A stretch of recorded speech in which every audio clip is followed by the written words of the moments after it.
Bayar 2 miliar untuk rumah itu sekarang. Atau pergi dari sini malam ini juga. Itu kalimat yang dilemparkan suami saya. Tepat sebelum ia mendorong koper saya keluar pintu. Saya pilih pergi. Saya bawa seluruh tabungan hasil kerja saya. Dan 10 menit kemudian, mereka histeris memohon ampun di depan pintu yang sudah saya kunci. Halo, sahabat cerita. Selamat datang kembali di kanal ini. Sebelum kita mulai, tuliskan dari kota mana kalian menonton di kolom komentar. Tekan tombol suka dan berlangganan agar tidak ketinggalan kisah berikutnya. Dukungan kecil dari kalian sangat berarti bagi kami. Selamat menyimak sampai akhir. Nama saya Ratih. Usia saya 36 tahun. Selama 5 tahun terakhir, saya bekerja sebagai analis risiko keuangan senior di sebuah perusahaan investasi di kawasan Sudirman. Pekerjaan saya adalah membedah angka, membaca aliran dana yang mencurigakan, menghitung potensi kerugian sebelum kerugian itu benar-benar terjadi. Hidup saya dibangun di atas 3 hal: logika,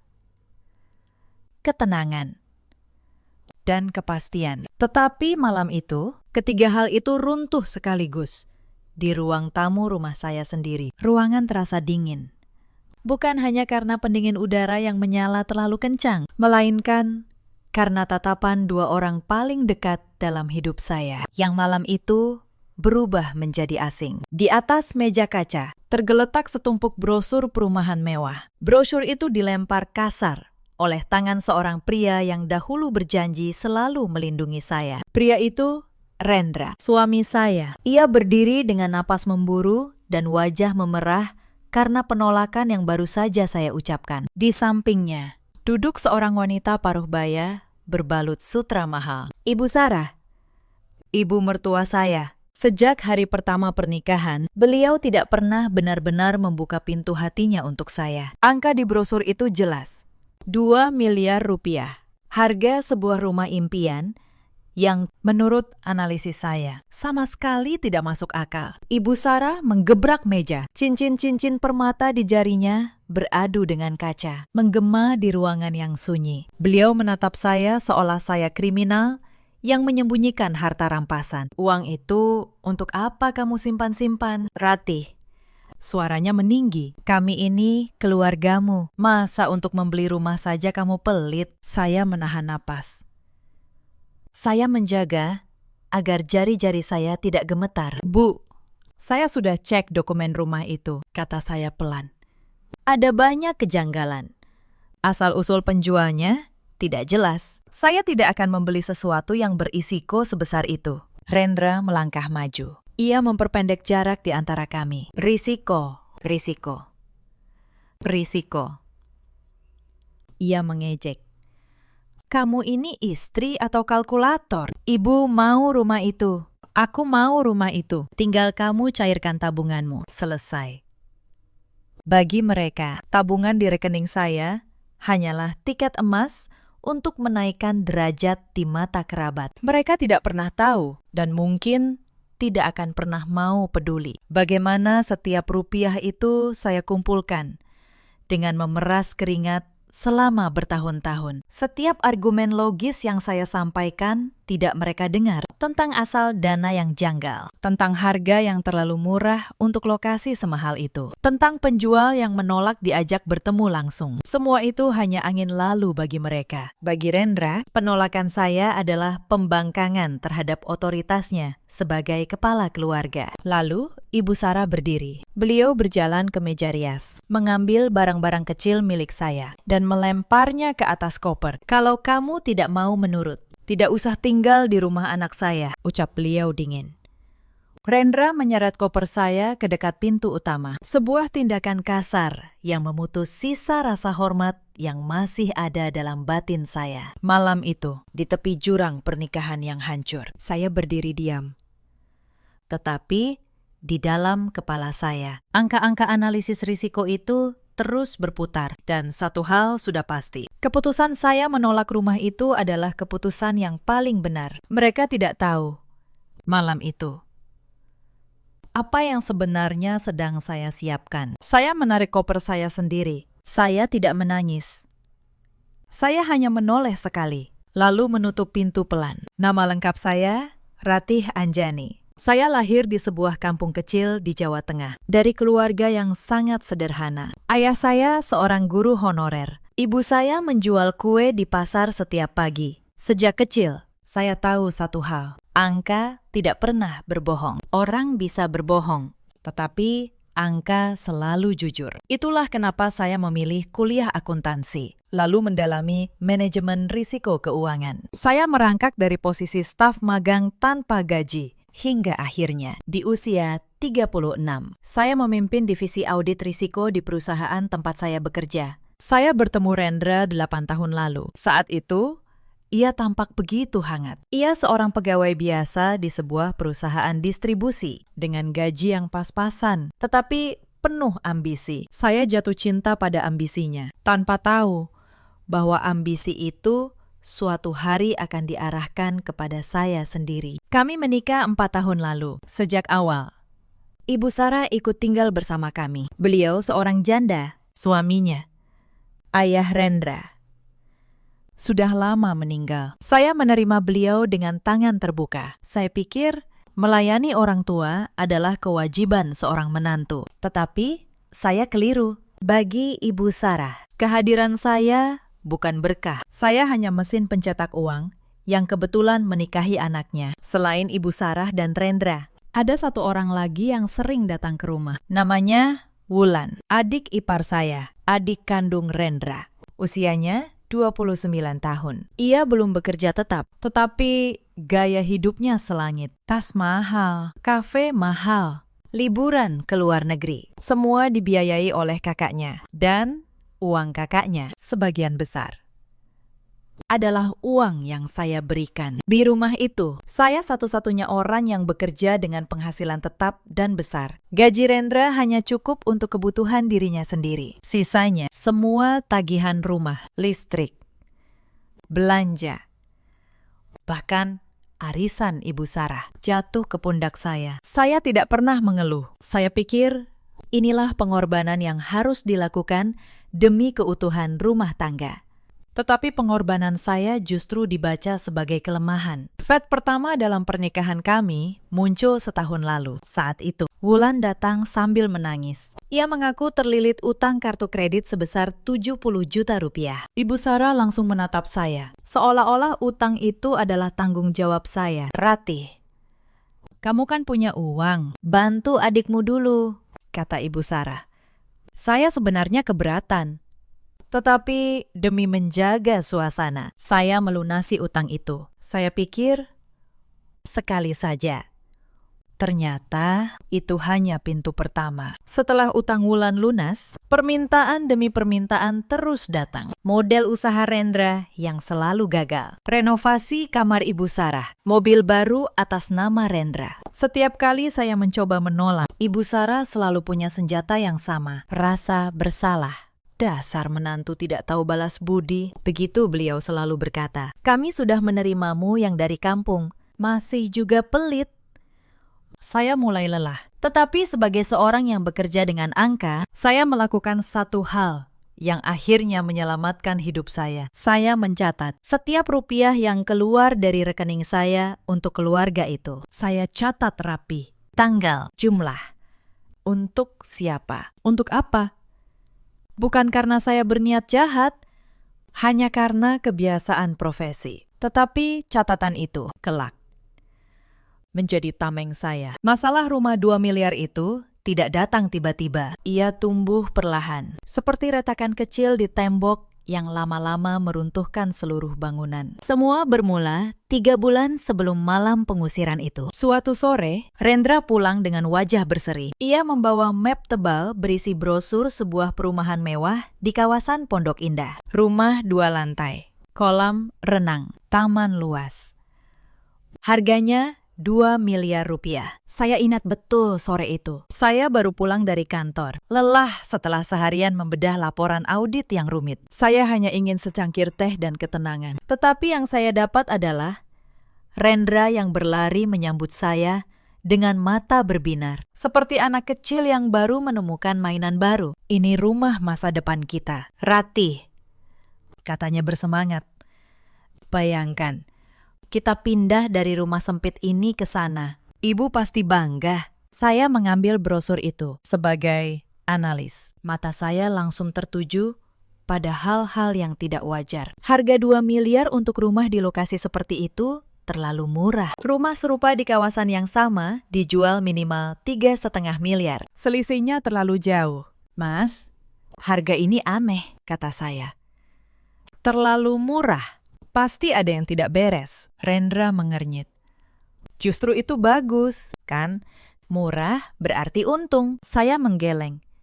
Tidak selalu.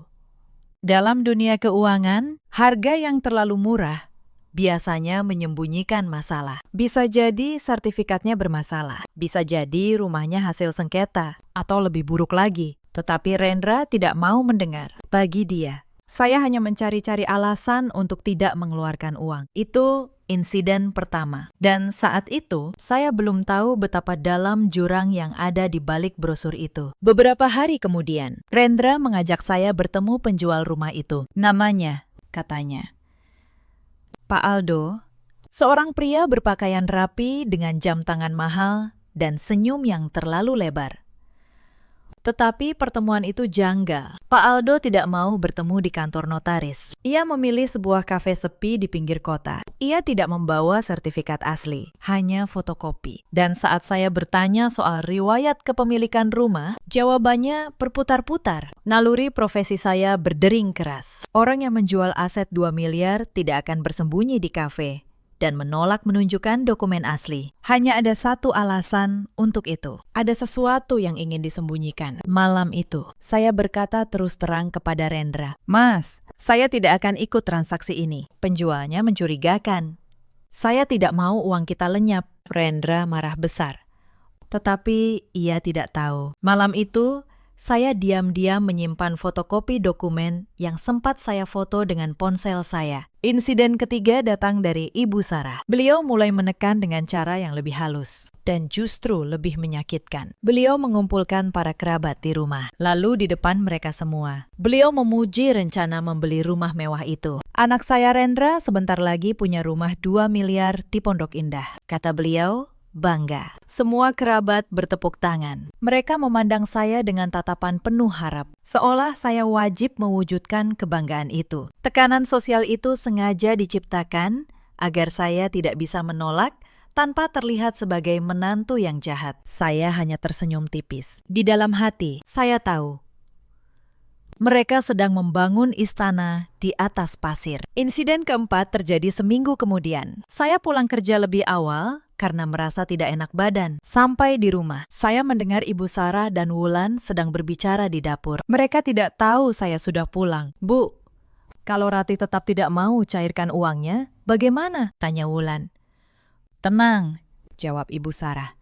Kalau perlu, kita paksa dia tanda tangan. Begitu rumah atas nama Rendra, uang dia jadi uang kita semua. Nanti kita atur supaya dia keluar dari rumah ini baik-baik atau tidak. Darah saya membeku. Mereka tidak sekedar ingin rumah. Mereka ingin menguasai seluruh aset saya, lalu menyingkirkan saya. Saya mundur pelan ke kamar. Tangan saya gemetar, bukan karena takut, tetapi karena marah. Malam itu, saya membuka laptop dan mulai melakukan apa yang paling saya kuasai, menyelidiki. Insiden kelima adalah penemuan pertama saya dengan fotokopi dokumen rumah dan nama Pak Aldo. Saya menelusuri jejak digital. Saya menggunakan akses data publik dan jaringan profesional yang saya miliki sebagai analis. Hasilnya membuat saya tercengang. Nama Pak Aldo terhubung dengan beberapa perusahaan cangkang. Perusahaan-perusahaan yang tidak punya kantor jelas, tidak punya karyawan, tetapi memiliki aliran dana miliaran rupiah. Pola itu sangat saya kenal. Itu pola pencucian uang. Rumah 2 miliar itu bukan sekedar rumah. Ia adalah alat untuk mencuci uang kotor. Pembeli akan membayar dengan uang bersih. Lalu uang itu menghilang ke dalam jaringan. Dan jika saya membeli rumah itu dengan tabungan saya, nama saya akan terseret ke dalam kejahatan itu. Saya menatap layar laptop dalam diam. Rendra dan ibunya, tanpa sadar, hampir menyeret saya ke dalam jurang pidana. Insiden keenam memperjelas segalanya. Saya menggali lebih dalam. Saya menemukan bahwa Rendra ternyata sudah menandatangani menandatangani sebuah surat perjanjian awal dengan Pak Aldo tanpa sepengetahuan saya. Dalam surat itu, Rendra berjanji akan melunasi rumah dalam waktu dekat. Ia bahkan sudah memberikan uang muka 50 juta. Uang dari mana? Uang yang ia pinjam diam-diam dari rentenir. Suami saya sudah terjebak. Ia berutang kepada rentenir untuk uang muka. Dan satu-satunya cara melunasi sisanya adalah dengan menguras tabungan saya. Itulah kenapa tekanan terhadap saya semakin kuat setiap hari. Mereka sedang putus asa. Insiden ketujuh adalah titik di mana saya berhenti menjadi korban. Saya membuat keputusan. Saya tidak akan melawan dengan teriakan. Saya akan melawan dengan cara yang saya kuasai. Dengan bukti. Dengan hukum. Dengan sistem. Pertama, saya menghubungi Pak Bram, rekan saya di Divisi Kepatuhan, sekaligus seorang ahli hukum keuangan. Saya ceritakan semuanya. Pak Bram mendengarkan dengan serius, lalu berkata, "Ratih, ini bukan urusan rumah tangga biasa. Ini sudah masuk ranah pidana keuangan. Kamu harus laporkan." Kedua, saya diam-diam memindahkan seluruh tabungan saya ke rekening baru yang hanya saya yang tahu. Rekening lama saya kosongkan. Jika mereka mencoba memaksa saya mencairkan dana, mereka tidak akan menemukan apa-apa. Ketiga, saya menyusun seluruh bukti, catatan pengeluaran yang sudah saya simpan selama bertahun-tahun, fotokopi dokumen rumah, rekaman pembicaraan di dapur antara Ibu Sarah dan Wulan, yang ternyata sempat terekam ponsel saya. Hasil penelusuran perusahaan cangkang milik Pak Aldo. Semua saya susun dalam satu map tebal yang rapi, hitam di atas putih. Itulah senjata seorang analis keuangan. Insiden ke-8 adalah laporan resmi bersama Pak Bram. Saya mendatangi kantor pusat pelaporan transaksi keuangan dan kepolisian unit kejahatan ekonomi. Saya menyerahkan seluruh bukti. Para petugas terkejut. Ternyata, Pak Aldo dan jaringannya sudah lama menjadi target penyelidikan. Bukti yang saya berikan menjadi potongan terakhir yang mereka butuhkan. Seorang petugas senior menatap saya dengan kagum. "Bu Ratih, Anda baru saja membantu kami membongkar jaringan yang sudah kami kejar selama 2 tahun. Tetapi mulai sekarang, Anda harus berhati-hati. Mereka berbahaya." Saya mengangguk. Saya tahu saya sedang berdiri di atas garis tipis. Tetapi, saya juga tahu saya berdiri di sisi yang benar. Insiden ke-9 adalah malam yang mengubah segalanya. Malam pengusiran itu. Rendra dan Ibu Sarah memberi saya ultimatum terakhir. Bayar 2 miliar sekarang. Atau pergi. Saat itu, saya sudah tahu segalanya. Saya tahu bahwa transaksi itu sedang diawasi aparat. Saya tahu bahwa dalam hitungan hari, jaring hukum akan menutup. Tetapi mereka tidak tahu apa-apa. Ketika Rendra menyeret koper saya ke pintu, saya tidak melawan. Saya justru merasa lega karena saya tahu dengan mengusir saya, mereka baru saja melepaskan satu-satunya orang yang bisa menyelamatkan mereka. Saya menutup pintu rumah itu. Saya berjalan ke mobil saya, dan tepat saat saya menyalakan mesin, ponsel saya berdering. Pesan dari Pak Bram, isinya singkat. "Operasi malam ini, mereka akan bergerak dalam 10 menit. Kamu sudah aman di luar rumah." Saya membalas. "Sudah. Saya baru saja diusir." Saya tersenyum getir. Mereka mengusir saya tepat pada waktu yang paling tepat. 10 menit lagi. Semuanya akan berubah. Saya perlu mundur sedikit ke hari-hari sebelum malam itu. Karena di sanalah letak detail yang membuat segalanya masuk akal. 2 minggu sebelum pengusiran, tekanan di rumah mencapai puncak yang belum pernah saya rasakan. Setiap pulang kerja, saya disambut bukan dengan senyuman, melainkan dengan sidang. Ibu Sarah duduk di ruang tamu seperti hakim. Rendra berdiri di sampingnya seperti jaksa. Dan saya, menantu yang lelah, menjadi terdakwa. "Sudah berapa lama kamu menunda?" "Ratih," tanya Ibu Sarah suatu malam. "Pak Aldo sudah menunggu. Kalau kita terlambat, rumah itu diambil orang lain." Saya menjawab, "Tenang, Bu. Justru itu yang aneh. Kenapa penjual sebegitu memaksa? Orang yang menjual aset bagus tidak akan terburu-buru." Rendra membentak. "Kamu selalu punya alasan. Apa kamu tidak mau keluarga ini maju?" Saya menatapnya. Pria yang dulu saya cintai itu kini hanya melihat saya sebagai dompet berjalan. Saya menjawab pelan. Saya mau keluarga ini maju. Mas, bukan masuk penjara. Saat itu, saya belum menjelaskan apa-apa. Saya sengaja menyimpan temuan saya karena saya tahu jika saya membeberkan semuanya sekarang, mereka akan memberitahu Pak Aldo dan seluruh jaringan akan kabur. Insiden lain terjadi di kantor Wulan. Suatu hari, Wulan menelpon saya. Suaranya manis.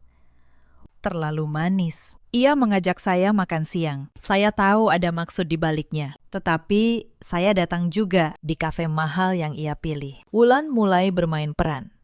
Ia bercerita tentang betapa sedihnya melihat ibunya menua tanpa rumah yang layak. Ia menangis, mengusap matanya dengan tisu, lalu berkata, "Mbak Ratih, tolonglah, demi ibu. Mbak kan orang baik." Saya memesan teh, lalu menatapnya tenang. "Wulan, saya selalu sayang ibu. Tetapi kalau saya beli rumah itu, justru saya yang akan menyeret ibu ke masalah besar. Percayalah pada saya." Wulan tidak mengerti maksud saya. Ia mengira saya hanya mencari alasan. Ia pergi dengan wajah masam. Dan malam itu, ia melaporkan kepada ibunya bahwa saya keras kepala. Tekanan pun bertambah.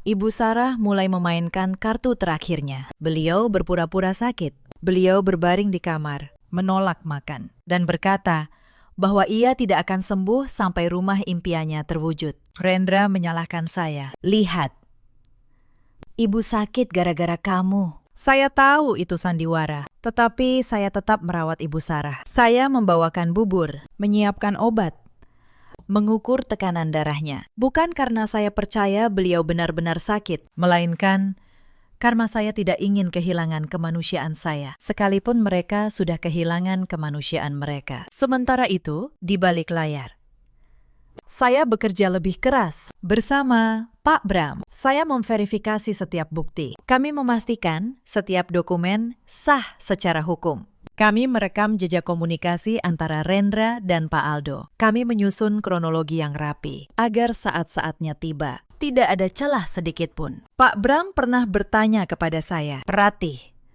kenapa kamu tidak langsung pergi saja dari rumah itu? Untuk apa kamu bertahan dalam tekanan seperti ini?" Saya menjawab, "Kalau saya pergi tanpa bukti, mereka akan bilang, saya menantu durhaka yang kabur. Tetapi, kalau saya pergi dengan kebenaran di tangan, sayalah yang menentukan akhir cerita ini." Hari demi hari berlalu dalam ketegangan. Setiap pagi, sebelum berangkat kerja, saya menatap wajah Rendra yang tidur. Saya mencoba mengingat pria yang dulu saya nikahi. Tetapi yang tersisa hanyalah orang asing yang dikuasai ambisi. 3 hari sebelum malam pengusiran, Pak Aldo datang ke rumah. Untuk pertama kalinya, ia berani masuk. Ia duduk di ruang tamu, ditemani Rendra dan Ibu Sarah, lalu menyodorkan map berisi surat-surat. Ia ingin saya menandatangani persetujuan pembelian saat itu juga. "Bu Ratih," kata Pak Aldo dengan senyum licin, "tinggal tanda tangan. Semua beres.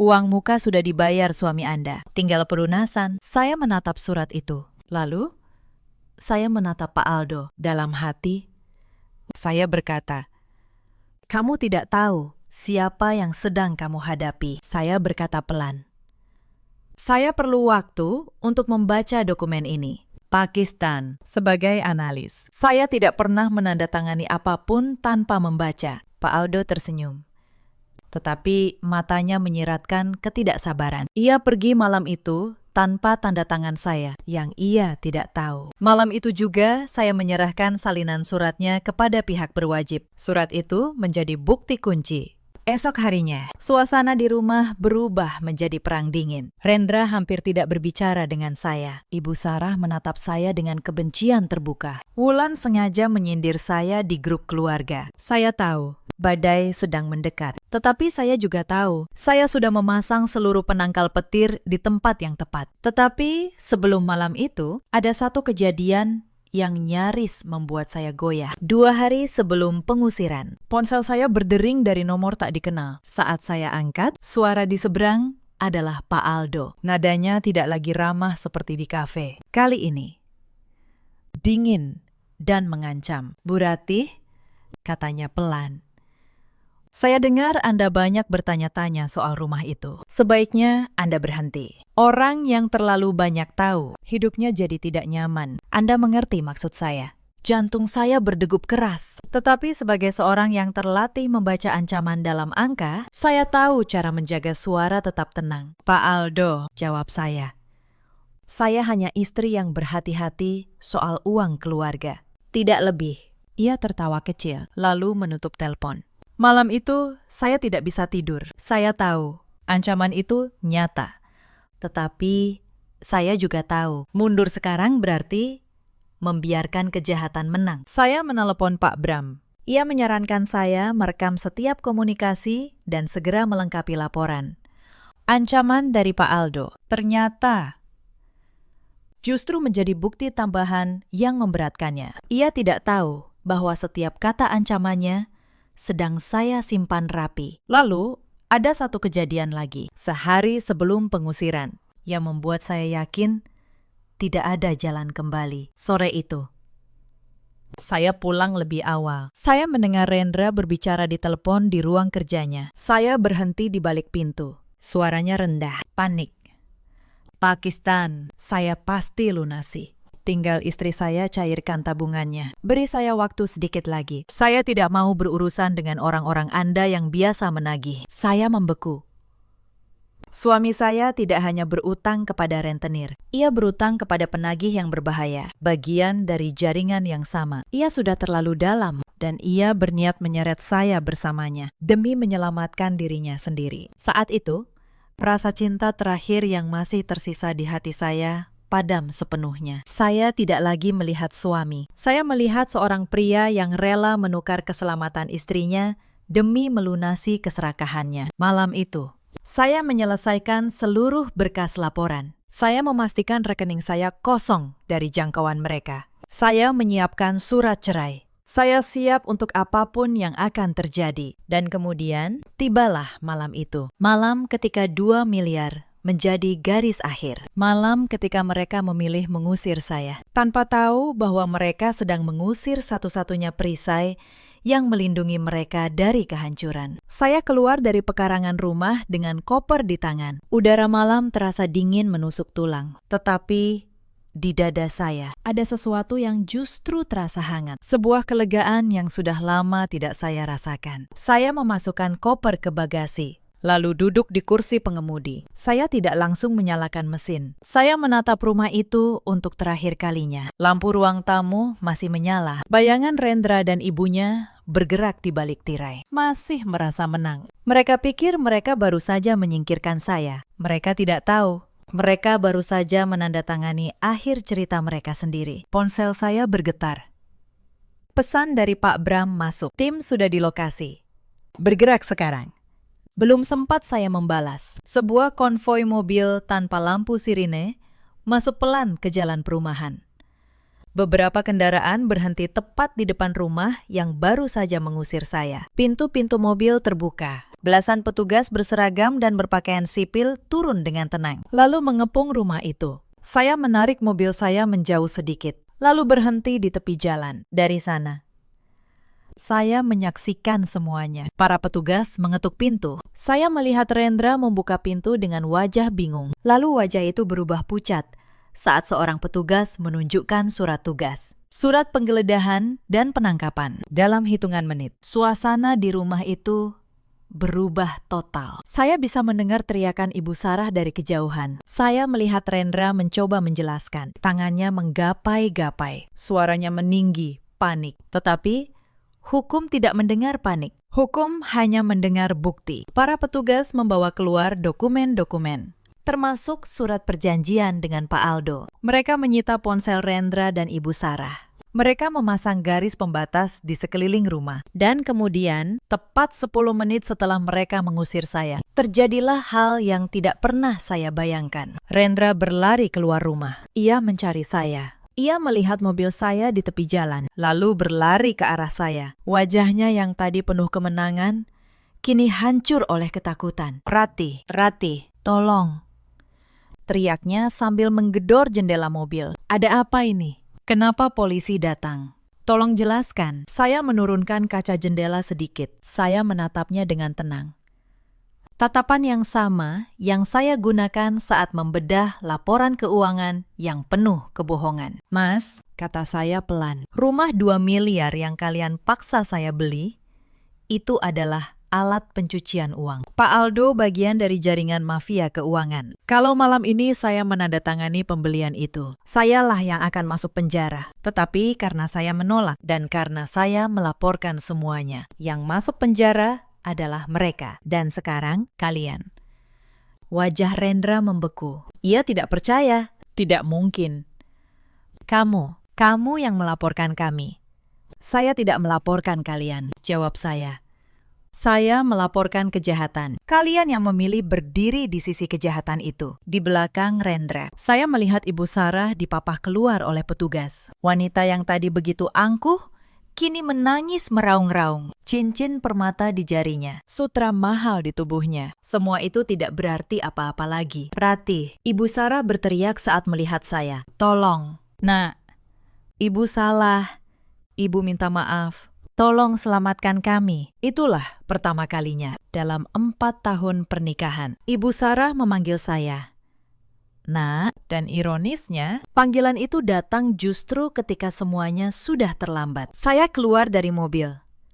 Saya berjalan mendekat, tetapi tidak terlalu dekat. Saya menatap 2 orang yang malam tadi mengusir saya. Di sekitar kami, lampu-lampu rumah tetangga mulai menyala satu persatu. Para tetangga keluar, berdiri di balik pagar, menyaksikan kejadian yang tidak pernah mereka bayangkan. Beberapa kerabat Ibu Sarah yang kebetulan menginap malam itu juga keluar dengan wajah pucat dan bingung. Mereka, orang-orang yang dulu bertepuk tangan mendengar kabar rumah 2 miliar, kini menyaksikan kebanggaan itu runtuh di depan mata mereka sendiri. Salah seorang kerabat, seorang bibi yang dulu paling lantang memuji rencana itu, menatap saya dengan mulut terbuka. Saya tahu apa yang ada di pikirannya. Ia baru menyadari bahwa menantu yang selama ini mereka hina, ternyata satu-satunya orang yang berpikir jernih. Bu, kata saya, selama 4 tahun, saya memberi ibu segalanya. Uang saya,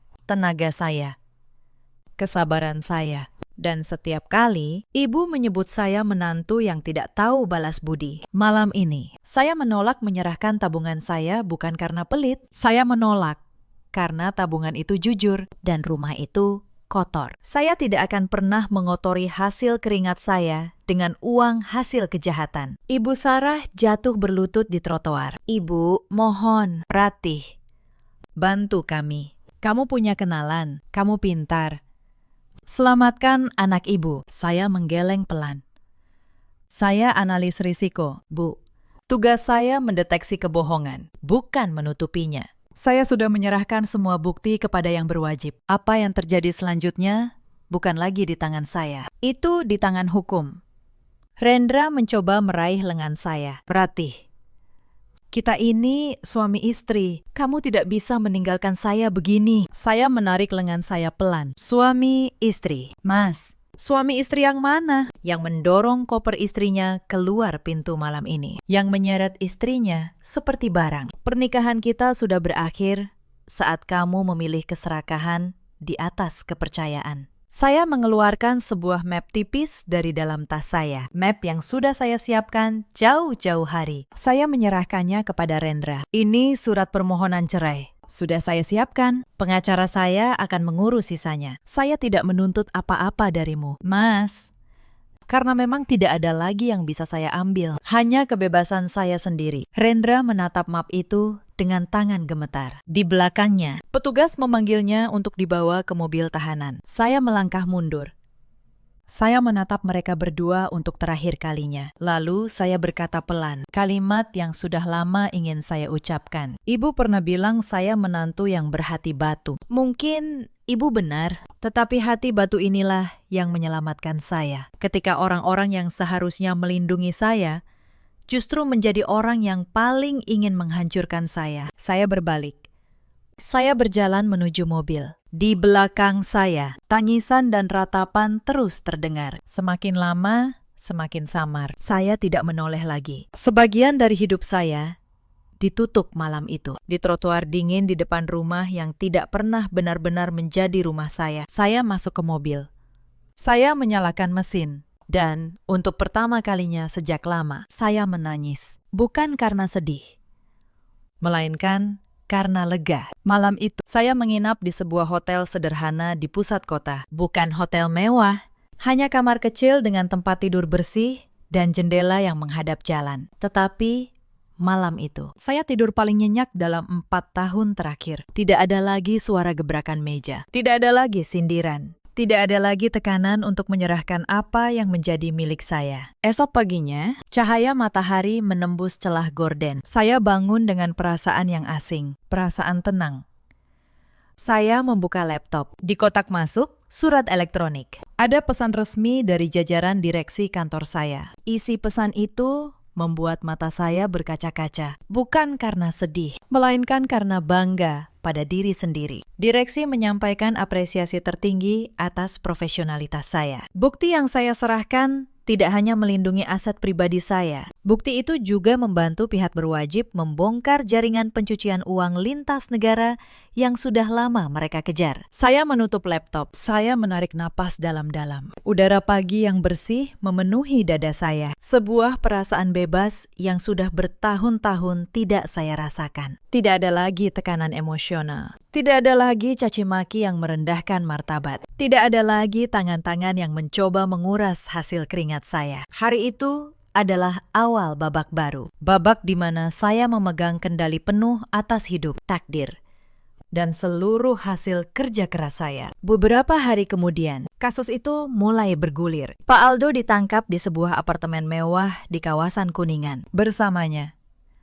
ditemukan dokumen-dokumen yang membongkar seluruh jaringan. Belasan rumah mewah, termasuk rumah 2 miliar yang dipaksakan kepada saya, ternyata adalah aset pencucian uang dari hasil korupsi dan penipuan investasi. Nama Rendra dan Ibu Sarah ikut terseret. Karena Rendra sudah menandatangani perjanjian awal dan membayar uang muka, ia dianggap turut serta dalam upaya transaksi mencurigakan. Ibu Sarah yang ikut menekan dan mengatur juga dimintai pertanggungjawaban. Saya tidak hadir di setiap proses, tetapi Pak Bram terus mengabari saya. Ia bercerita bagaimana Rendra yang dulu begitu angkuh, kini hanya bisa menunduk di ruang pemeriksaan. Bagaimana Ibu Sarah yang dulu menggebrak meja dengan cincin permata, kini menangis di kursi tahanan. Wulan, adik ipar saya, datang menemui saya suatu hari. Ia tidak lagi memakai tas mahal, wajahnya tirus. Ia memohon agar saya mencabut laporan. Mbak Ratih, tolong, Mbak masih bisa selamatkan mereka. Ini keluarga. Mbak, saya menatapnya dengan iba, tetapi tegas. Wulan, saya tidak bisa mencabut kebenaran. Bukti itu bukan milik saya untuk dihapus. Lagi pula, sejak kapan kalian menganggap saya keluarga? Saya baru jadi keluarga saat kalian butuh uang. Dan saya jadi musuh saat saya menolak memberi. Wulan terdiam. Air matanya mengalir. Ia tidak bisa membantah, karena ia tahu setiap kata saya benar. Sebelum pergi, Wulan sempat melontarkan ancaman terakhir. Mbak akan menyesal. Keluarga kami punya kenalan. Mbak pikir bisa menang melawan kami? Saya menatapnya dengan tenang. Wulan, saya tidak sedang melawan keluargamu. Saya sedang berdiri di sisi hukum. Dan hukum tidak takut pada kenalan siapapun. Kalau kamu masih ingin mengancam, silahkan. Setiap ancaman hanya menambah bukti di tangan saya. Wulan tertegun. Ancamannya runtuh sebelum sempat berarti. Ia tahu, melawan saya sama saja dengan melawan sistem yang sudah saya pegang erat. Wulan, lanjut, saya lebih lembut. Kalau kamu mau memperbaiki hidup, mulailah dari dirimu sendiri. Berhenti hidup dari uang orang lain. Cari pekerjaan, bangun hidupmu dengan tanganmu sendiri. Itu nasihat terakhir saya untukmu. Ia pergi tanpa berkata apa-apa lagi. Saya tidak tahu apakah ia mendengarkan nasihat itu. Tetapi setidaknya, saya sudah mengatakan yang benar. Proses hukum berjalan selama beberapa bulan. Saya menjalani hidup baru. Saya menyewa apartemen kecil yang nyaman di kawasan Tebet. Saya kembali fokus pada pekerjaan saya. Karier saya justru menanjak karena keberanian saya membongkar jaringan itu. Saya diangkat menjadi kepala divisi audit risiko untuk seluruh wilayah. Gaji saya naik, tanggung jawab saya bertambah. Tetapi yang lebih penting, hati saya tenang. Suatu pagi, kabar dari pengadilan datang. Sidang putusan telah selesai. Saya tidak hadir. Tetapi Pak Bram mengirimkan pesan panjang kepada saya. Pak Aldo dan para gembong jaringan dijatuhi hukuman penjara yang berat, beserta penyitaan seluruh aset. Rendra, karena keterlibatannya dalam transaksi dan utangnya kepada rentenir yang juga bagian dari jaringan, dijatuhi hukuman penjara. Ibu Sarah, mengingat usianya, mendapat hukuman yang lebih ringan, tetapi tetap harus mempertanggungjawabkan perbuatannya. Yang paling menyedihkan, seluruh aset mereka dibekukan. Rumah yang dulu kami tinggali, yang sebagian besar dibeli dengan uang saya, ikut terseret karena tercampur dalam penyelidikan. Mereka kehilangan tempat tinggal. Status sosial yang selama ini mereka banggakan di depan kerabat lenyap dalam semalam, digantikan oleh predikat sebagai pelaku pelanggaran hukum. Pak Bram menulis di akhir pesannya, "Ratih, kamu sudah melakukan hal yang benar. Banyak orang akan tergoda untuk diam demi rumah tangga, tetapi kamu memilih kebenaran. Itu bukan kelemahan. Itu kekuatan." Saya membaca pesan itu beberapa kali, lalu saya menatap keluar jendela. Di kejauhan, kota terbentang luas, sibuk, tidak peduli.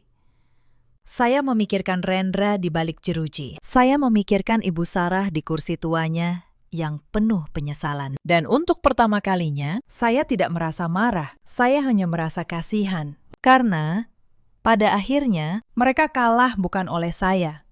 Mereka kalah oleh keserakahan mereka sendiri. Beberapa minggu setelah putusan, saya mendengar kabar terakhir tentang mereka melalui seorang kerabat jauh. Setelah aset mereka dibekukan dan menjalani hukuman, mereka tidak punya tempat untuk kembali. Kerabat yang dulu mereka banggakan kini menjauh. Teman-teman Rendra yang dulu berkumpul untuk memamerkan rencana bisnis kini tidak bisa dihubungi. Mereka benar-benar terisolasi. Dua orang yang dulu begitu yakin bahwa uang dan status adalah segalanya, kini harus belajar berjalan di atas duri-duri kenyataan, tanpa perisai yang dulu mereka anggap remeh. Perisai itu adalah saya. Saya tidak menikmati penderitaan mereka, tetapi saya juga tidak lagi merasa bersalah, karena saya tahu setiap orang menuai apa yang mereka tanam. Kerabat yang sama, yang dulu bertepuk tangan di ruang tamu Ibu Sarah, kini berbalik arah. Beberapa dari mereka bahkan menghubungi saya, bukan untuk meminta maaf, melainkan untuk bergosip dan mencari tahu apa yang sebenarnya terjadi. Saya tidak melayani mereka. Saya sudah belajar membedakan mana orang yang datang karena peduli dan mana yang datang karena penasaran. Hidup terlalu berharga untuk dihabiskan bersama orang-orang yang hanya hadir saat kita jatuh, demi memastikan kita memang benar-benar jatuh. Setahun berlalu sejak malam pengusiran itu. Hidup saya berubah, perlahan tetapi pasti, menjadi sesuatu yang utuh. Apartemen kecil saya di Tebet kini terasa lebih seperti rumah dibanding rumah 2 lantai yang dulu saya tinggali. Bukan karena ukurannya, melainkan karena di sini tidak ada yang menatap saya dengan kebencian. Tidak ada yang menganggap keberadaan saya sebagai kewajiban untuk membayar. Saya mengubah banyak hal dalam hidup saya. Saya mulai berolahraga pagi. Saya kembali membaca buku-buku yang dulu tidak sempat saya sentuh. Saya bahkan mulai melukis lagi, hobi yang sudah lama saya tinggalkan sejak menikah. Setiap akhir pekan, saya memasak sendiri di dapur kecil saya. Ikan goreng, sayur asem, sambal terasi. Masakan sederhana kampung halaman yang dulu tidak pernah dihargai di meja makan Ibu Sarah. Saya mengundang orang tua saya dari kampung untuk tinggal beberapa minggu bersama saya. Ayah saya, guru honorer yang sudah pensiun, dan ibu saya, penjual kue yang tangannya selalu wangi adonan. Mereka datang dengan wajah penuh kekhawatiran karena sudah mendengar tentang perceraian saya. Tetapi saat mereka melihat saya, melihat ketenangan di wajah saya, kekhawatiran itu mencair. "Nak," kata ibu saya sambil menggenggam tangan saya, "Ibu sempat sedih waktu dengar kamu bercerai. Tapi melihat kamu sekarang, ibu malah lega. Kamu kelihatan hidup lagi." Saya tersenyum. "Iya, Bu. Sekarang Ratih baru benar-benar hidup. Malam itu, kami makan bersama di meja kecil. Ayah saya bercerita tentang kampung. Ibu saya tertawa mengenang masa kecil saya. Tidak ada gebrakan meja. Tidak ada tuntutan. Hanya kehangatan sederhana yang selama ini saya rindukan. Di kantor, karier saya terus menanjak. Kisah keberanian saya membongkar jaringan pencucian uang menjadi bahan pelatihan bagi analis-analis muda. Saya sering diminta berbagi pengalaman. Setiap kali, saya menyampaikan satu pesan yang sama. Angka tidak pernah berbohong. Dan keberanian untuk berkata tidak adalah bentuk integritas tertinggi. Suatu hari, seorang analis muda bertanya kepada saya, "Bu Ratih, apa Ibu tidak takut waktu melawan keluarga sendiri demi melaporkan kejahatan itu?" Saya menjawab, "Takut. Tentu saja, tetapi saya lebih takut kehilangan diri saya sendiri. Kalau saat itu saya menyerah dan menandatangani, saya mungkin masih punya rumah dan suami, tetapi saya akan kehilangan harga diri saya dan harga diri. Sekali hilang, tidak bisa dibeli kembali dengan uang berapapun." Analis muda itu mengangguk pelan, mencatat kata-kata saya tentang Rendra. Saya mendengar kabar terakhir bahwa ia menjalani hukumannya dengan berat. Tidak ada lagi teman yang menjenguk. Tidak ada lagi ambisi yang tersisa. Tentang Ibu Sarah. Beliau menghabiskan hari tuanya dalam penyesalan. Dirawat oleh dinas sosial karena tidak ada lagi keluarga yang bersedia menampungnya. Wulan, kabarnya, akhirnya mulai bekerja sebagai pegawai toko. Belajar hidup dari hasil keringatnya sendiri. Saya tidak lagi membenci mereka. Kebencian hanya akan mengikat saya pada masa lalu. Saya memilih melepaskan. Dan dengan melepaskan, saya menemukan kebebasan yang sesungguhnya. Cerita ini mengajarkan satu hal yang sangat berharga. Jangan pernah mengukur nilai seseorang dari seberapa banyak uang yang bisa diberikannya. Dan jangan pernah mengorbankan prinsip serta harga diri hanya demi mempertahankan hubungan dengan orang-orang yang tidak pernah benar-benar menghargai kita. Ada banyak perempuan di luar sana yang berada di posisi saya dulu. Perempuan yang bekerja keras. Lalu hasil keringatnya dianggap milik bersama oleh keluarga yang hanya memanfaatkan. Perempuan yang setiap penolakannya dibalas dengan tuduhan tidak tahu balas budi. Jika kalian salah satunya, ketahuilah, menjaga apa yang menjadi hak kalian bukanlah kejahatan. Itu adalah bentuk menghargai diri sendiri. Ada juga banyak suami seperti Rendra di luar sana. Suami yang lebih memilih mendengarkan ambisi ibunya daripada melindungi istrinya. Suami yang menukar kepercayaan dengan keserakahan. Kepada mereka, ingatlah, istri bukan mesin pencetak uang dan rumah tangga dibangun di atas saling percaya, bukan saling memeras. Ada pula para ibu mertua seperti Ibu Sarah, ibu yang takut kehilangan kendali atas anaknya, lalu menjadikan menantu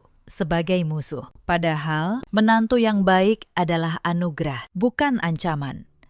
Pada akhirnya, Rendra dan Ibu Sarah kehilangan segalanya. Bukan karena dikutuk, melainkan karena pilihan mereka sendiri. Sementara saya, yang dulu diusir di tengah malam dengan koper di tangan, kini berdiri tegak di atas kaki saya sendiri, dengan hati yang tenang dan masa depan yang cerah. Dalam hidup, kita selalu punya pilihan. Kita bisa memilih untuk diam demi sebuah kenyamanan palsu, atau berani berkata tidak demi mempertahankan jati diri. Saya memilih yang kedua, dan saya tidak pernah menyesalinya sedikit pun. Bagaimana dengan kalian? Pernahkah kalian berada dalam situasi di mana kalian harus memilih antara mempertahankan hubungan atau mempertahankan harga diri? Pernahkah kalian merasa dianggap sebagai sumber uang oleh orang-orang yang seharusnya mencintai kalian apa adanya? Ceritakan kisah kalian di kolom komentar. Saya ingin sekali membacanya, karena saya percaya setiap kisah yang dibagikan bisa menjadi kekuatan bagi orang lain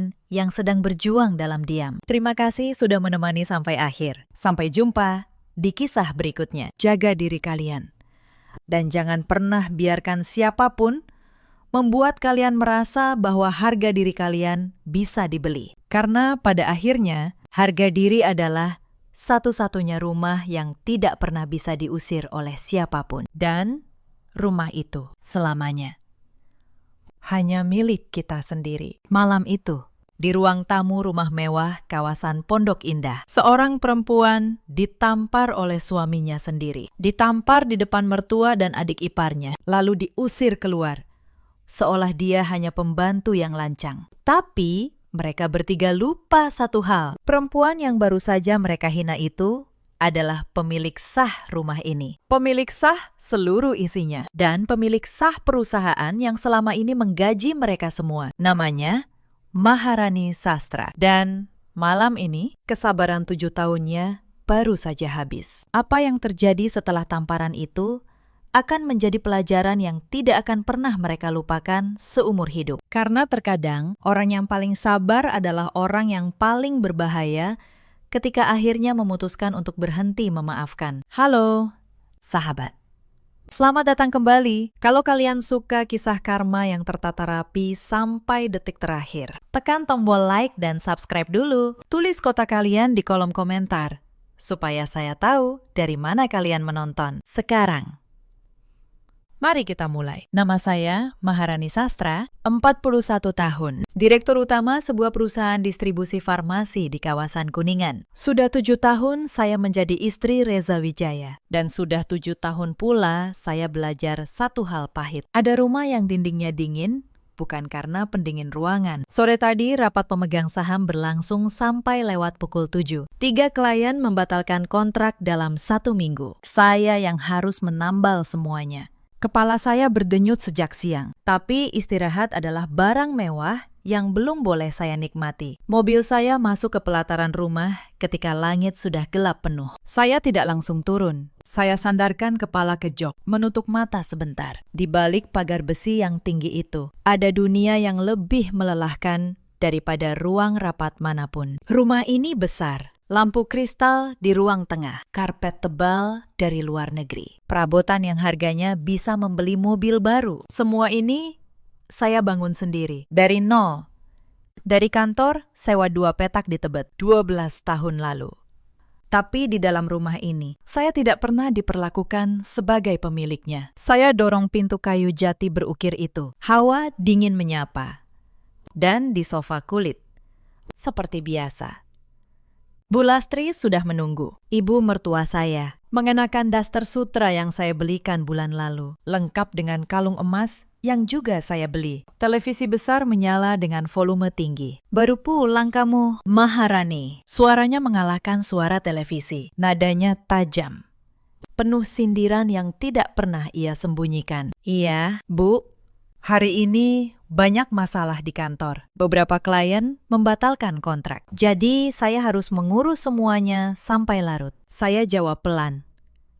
Saya tahan dada saya yang mulai panas. Bu Lastri mendengus. Sama sekali tidak peduli. Alasan, perempuan yang sibuk kerja sampai malam itu bukan istri yang baik. Suamimu pulang dari tadi, makan sendirian. Tidak ada yang melayani. Saya menelan kalimat itu. Reza pulang jam berapapun, selalu ada masakan hangat. Saya yang menyuruh Mbak Asih menyiapkannya. Tapi di mulut Bu Lastri, semua kebaikan saya berubah menjadi kesalahan. Dari arah dapur muncul Fania, adik ipar saya, 32 tahun, belum bekerja sehari pun dalam hidupnya. Dia menggigit apel sambil menatap saya dari atas ke bawah. Mbak Rani, tagihan kartu kreditku belum dibayar, ya.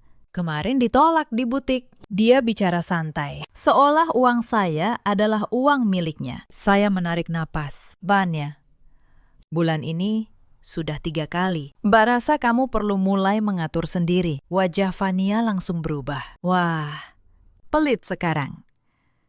Padahal dulu waktu masuk keluarga ini kamu apa? Tidak punya apa-apa.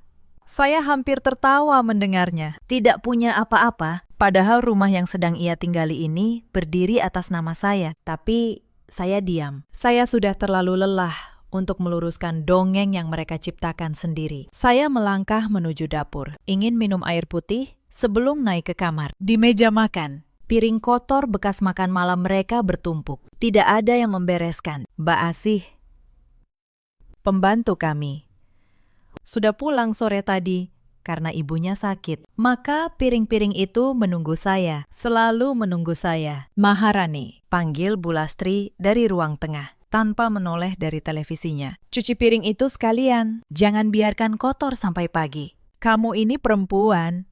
Masa begitu saja tidak becus? Saya berdiri menatap tumpukan piring itu. Tangan saya masih memegang tas kerja yang berisi laptop dan dokumen rapat bernilai miliaran rupiah. 3 jam lalu, saya memimpin negosiasi yang menentukan nasib ratusan karyawan. Dan sekarang, di rumah saya sendiri, saya diperintah mencuci piring seperti pembantu yang lupa tugasnya. Saya letakkan tas, menyingsingkan lengan blazer, dan mencuci semua piring itu satu persatu. Bukan karena saya takut pada Bu Lastri, tapi karena malam itu saya masih percaya bahwa mengalah adalah cara menjaga rumah tangga tetap utuh. Saya belum tahu bahwa rumah tangga yang harus dijaga dengan menginjak harga diri sendiri sebenarnya sudah lama runtuh. Selesai mencuci, saya naik ke kamar dengan kaki yang terasa berat. Di tangga, saya berpapasan dengan Fania yang turun sambil menelpon temannya. Iya, nanti aku traktir di kafe yang baru itu. Tenang,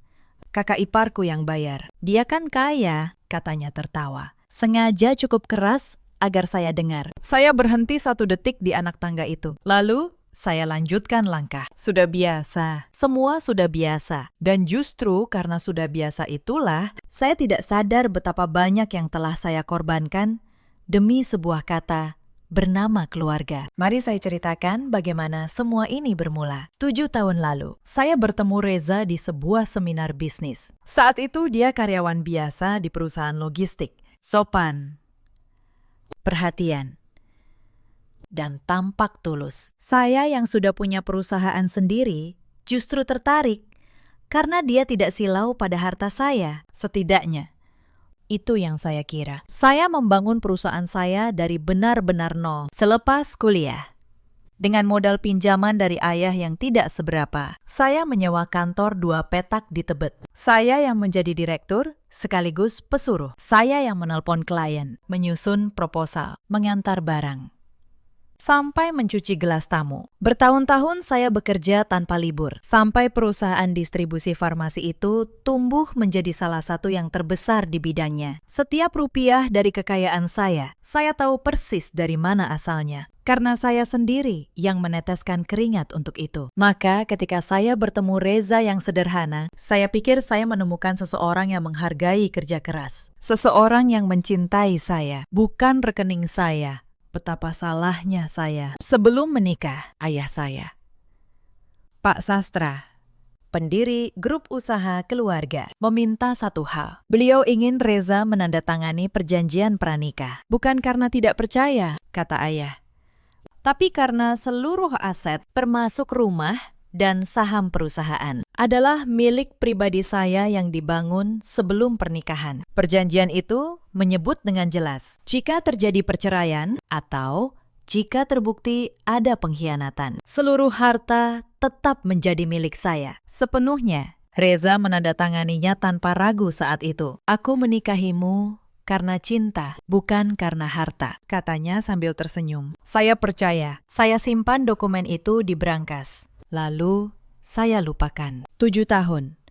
Setahun setelah menikah, Bu Lastri pindah ke rumah kami, katanya, sementara, sambil menunggu rumahnya di kampung direnovasi. Renovasi itu tidak pernah selesai. Lalu Fania ikut pindah. Lalu rumah saya yang dulu tenang berubah menjadi medan yang setiap hari menguji kesabaran. Awalnya saya menerima mereka dengan tangan terbuka. Saya pikir, inilah artinya menikah. Menerima keluarga pasangan sebagai keluarga sendiri. Saya siapkan kamar terbaik untuk Bu Lastri. Saya belikan Fania segala yang ia minta. Saya kira dengan kebaikan saya akan dianggap sebagai bagian dari keluarga. Saya salah. Semakin saya baik, semakin mereka menuntut. Kamar terbaik dianggap kurang luas. Mobil yang saya belikan dianggap kurang mewah. Setiap pemberian saya disambut bukan dengan terima kasih, melainkan dengan daftar permintaan berikutnya. Dan ketika sekali saja saya menolak, saya langsung dicap pelit, sombong, dan tidak tahu diri. Yang paling menyakitkan bukan tuntutan mereka, tapi Perubahan Reza, pria yang dulu membela saya, perlahan berbalik. Setiap kali ada perselisihan antara saya dan ibunya, Reza selalu memilih ibunya. Dia ibuku. Rani, kamu harus mengalah, katanya. Selalu saya yang harus mengalah. Tidak pernah sekalipun mereka yang diminta mengerti posisi saya. Saya ingat satu malam ketika saya pulang larut karena harus menyelesaikan laporan keuangan tahunan. Bu Lastri menyambut saya di pintu dengan amarah. Perempuan macam apa pulang malam-malam begini? Tidak tahu malu. Saya coba jelaskan, saya bekerja. Dia menjawab, kerja. Kerja. Suamimu di rumah butuh dilayani, bukan ditinggal kerja terus. Dan Reza yang berdiri di belakang ibunya hanya diam. Selalu diam. Saya juga ingat lebaran tahun lalu. Bu Lastri mengundang seluruh kerabat dari kampung untuk menginap. Hampir 20 orang. Selama 10 hari. Semua biaya dari makan, parcel, sampai uang amplop untuk anak-anak mereka jatuh ke pundak saya. Saya yang harus menyiapkan opor, rendang, dan ketupat untuk puluhan tamu, sambil tetap bekerja dari rumah. Tidak ada satupun yang mengucapkan terima kasih. Yang ada justru bisik-bisik di belakang saya. Menantu kok kerja terus? Tidak mengurus suami. Sombong, merasa kaya. Saya dengar semuanya. Saya telan semuanya. Demi nama baik, demi kata orang.